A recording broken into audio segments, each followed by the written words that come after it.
গরুর মাংস খাওয়া থেকে একটু বিরত থাকুন। বাংলাদেশ মানেই একটি নতুন ভাইরাস, একটি নতুন রোগের দেশ।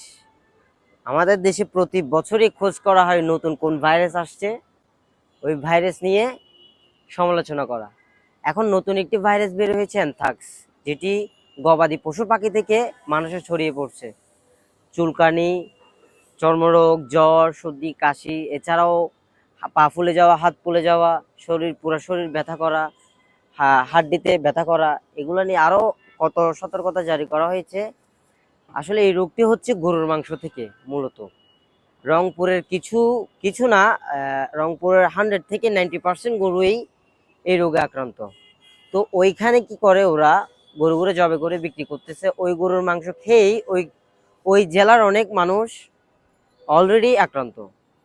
তারপর ওই গরুগুলো ওইখানে যেহেতু এখন জানা হয়ে গেছে যে ওইখানে রোগটা আছে, ওই জন্য ওই গরুগুলো এখন ওইখানে ওরা জবাই করে বিক্রি করতে পারতেছে না। ওই গরুগুলো ওরা কি করতেছে, ব্যবসায়িক সিন্ডিকেট বিভিন্ন জেলায় ঢুকিয়ে দিচ্ছে।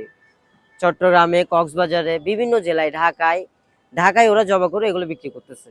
দেন গিয়ে ওইগুলো আমরা ক্রয় করব, ক্রয় করে খাবো, দেন আমরাও আক্রান্ত হব নতুন ভাইরাসে। এখন আপাতত নিউজ চেক করে গরুর মাংস খাওয়া থেকে একটু বিরত থাকুন।